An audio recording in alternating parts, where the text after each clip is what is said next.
Mortgage holders will struggle. Let's have a look.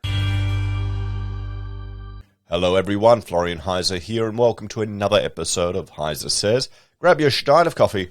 We're going to look at this article discussing just mortgage holders will struggle if they don't get a pay rise. Now, is this legitimate? Are we going to see people actually struggling all around the country, and then the banks will come in and force them to sell? To be honest, if you get a negative equity, I don't think the bank's going to do anything so long as you keep making your payments. We've had our first recession in nearly 30 years, and we had loan mortgage holidays. Did anyone predict that? Did anyone at all predict that the bank would give mortgage holidays? It shocked me, honestly. I didn't think the banks would be that nice. Well, they're not that nice.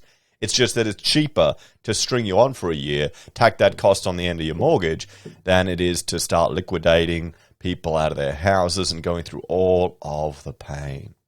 So, let's check this out. Mortgage holders will struggle without a pay rise, $3,156 a year. So $3,000, and that's a decent amount of money for a lot of people. You won't scoff at $3,000. Hey, you can get 3 mobile phones there. You can get 4 if you get the slightly cheaper versions. You can get 3,000 coffees or even a cheap car. So, if wage growth remains stagnant, rising interest rates could see household budgets under pressure as mortgage holders will need to cough up thousands extra each year. Well, that's true. But it's a slow process. And what you do, you find savings. You find savings first. And that has an impact on the retail sector. But then you also look for more work. It's sure you're going to get a big hit in your interest rates, but a lot of people have fixed their mortgages on a lower rate, and they'll then have time to prepare. At least that's what I'm expecting. Maybe I'm too optimistic. Sure, there's always going to be a few that'll be played up by the ABC woe is me sob stories. Okay, they need those people. I honestly think the ABC keeps a database of all people, and they probably just step on them to keep them down, so they'll never amount to not needing to go on the ABC to sob and bitch and moan about stuff. Maybe that's just a conspiracy. So the RBA is expected to increase the official interest rate to curb inflation as early as June. Mortgage holders will need more money to service their home loans. A minor interest rate rise will hardly register as a blip in the family budget, provided those households receive a modest pay rise, according to a new report from comparison website Suave. Suave or Sav? I just keep thinking of scurvy when I see that. But if wages remained untouched, a 1% rise could mean paying an extra $3,156 on your mortgage each year. That is more easily said than done for many Australians, the report said. Can you find another $3,000 a year? See, I'm approaching this from a small business owner's perspective, which is a little different. We don't get paid all the time. You'll get paid in big chunks. You have to plan out a year ahead. So you've got to literally plan out, Rachel will sit there with the Excel, the master file, and anticipate what our tax bill will be at the end of the year. That's how far we need to plan. So it's a little different. So you've got time to move and to adjust. But that doesn't help if people don't pay on time. That's why you need buffers. So people could be, if they needed another $3,000 a year, that may mean you have to dip into your emergency fund or your reserves for 1 year until you get additional income, you find some savings. Little Timmy doesn't go to the paper mache class for that semester. So the estimates were based on a household with a combined average income of $135,000. The average wage in Australia multiplied by 2. Now, see, this is the thing here. Having a single income household in Australia, it's not possible anymore. So both of you have to work. No one can stay home and raise your own kids. And they don't want that. They don't want that. That's why they have this paid parental leave, because they want to maintain that relationship with the workforce. Because some people will go, raise the children or go home and have the kids, usually the mother, not always. and go, you know what? Stuff working for some prick in an office, doing some bullshit job, when I can actually spend these precious years with my children, at least for the first 5, 6, even 10 years, where you can actually have a big influence on their lives and you can enjoy the company with them. Now, don't get me wrong, it isn't always sunshine and lollipops and roses, but it is the best time of a child's life, and you want to be there for the majority of it. The saddest thing we knew was a project manager working for a big, well-respected feminist icon brand. And she had to go back to work. I think she had a preemie baby, which I would suspect would be brought on by the stress because both Rachel and her were pregnant at the same time. And she had to go to work straight back, like months later. She couldn't afford to take an extended period with her kid. She had to put the preemie baby in childcare. I mean, there you go, everyone. It's kind of sad. But back to this. So borrowing $500,000 over a 25-year loan term with a variable interest rate of 2.7%. Okay. Under this scenario, the household's monthly repayment will be $2,294. So how would they cope with the incoming interest rate rise? If their wages go up, even modestly, the increased repayments could be absorbed as a little effort.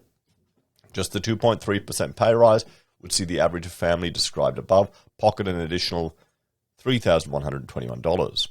Thanks to this pay boost, the family would need to find an extra $35 per year to service their mortgage.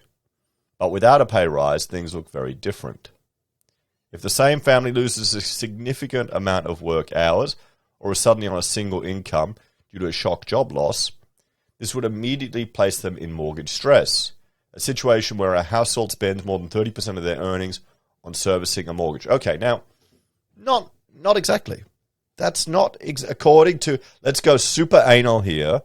Okay, let's go super anal here, guys. Now, housing stress, which is similar to mortgage stress, but this is a housing stress definition. And you'll see here, it's typically described as low-income households that spend more than 30% of their gross income on housing costs.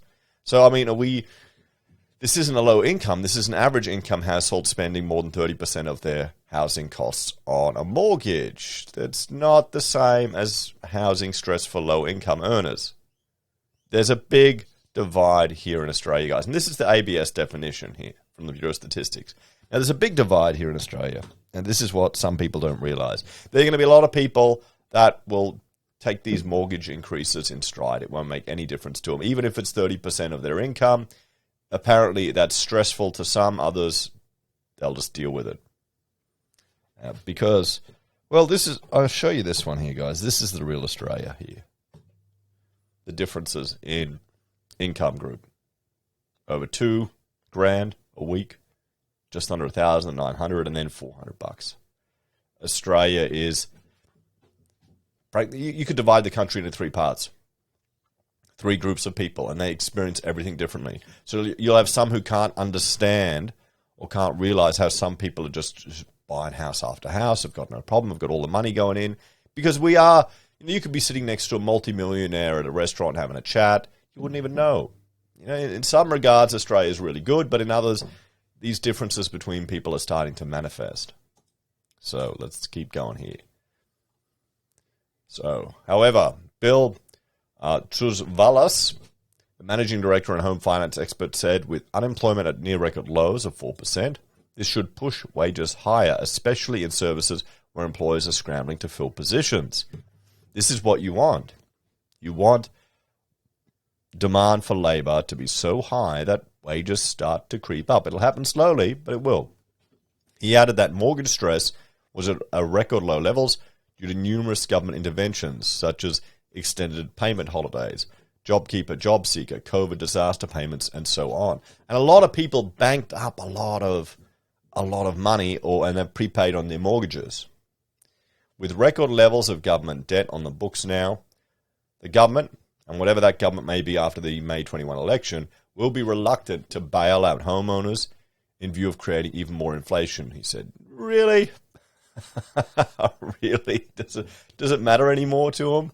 I know we want to think that their politicians are sensible, but when you have a whole bunch of people bitching and moaning that they're getting kicked out of their houses, and then a current affairs starts picking it up, ABC starts picking it up, do you think the government will be reluctant to respond because they're worried about debt? Do you think if you think the Liberals even have a foot to stand on anymore if they make that argument?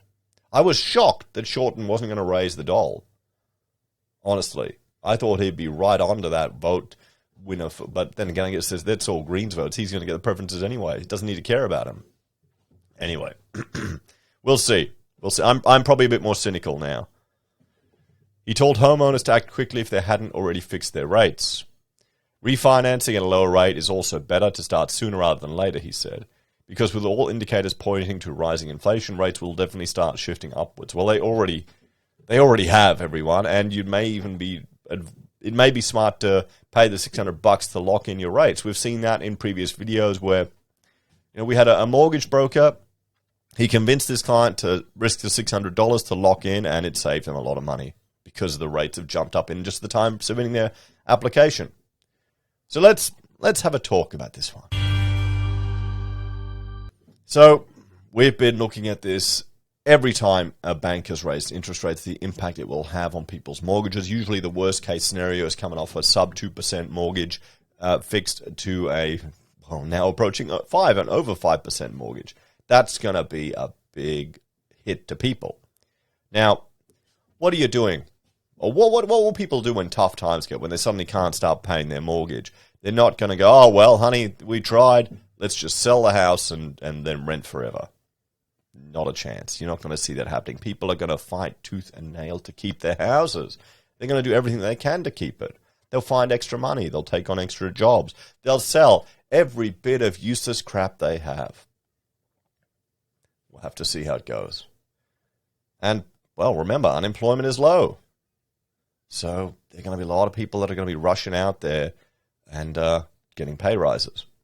And, I mean, here's the thing. If you're sitting in one job, it's going to be harder to get a pay rise. You've got to jump ship.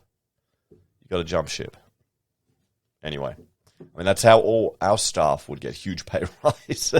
We could never imagine they'd jump ship. We'd probably train them up, and then they go somewhere better, and good on them. That's how you want it to happen.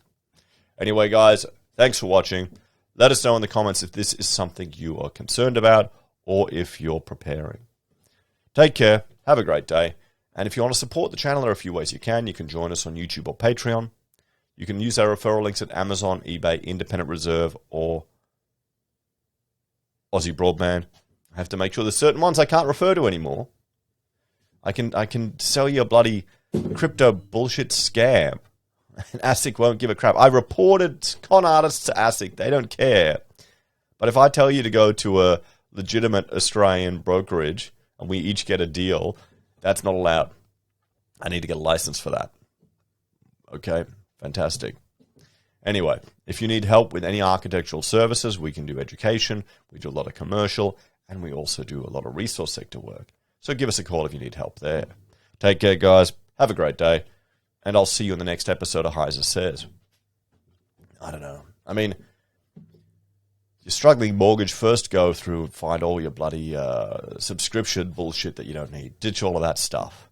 And really, really be tight in the belt. But then the problem is you'll get used to it and you'll become a cheap bastard like me.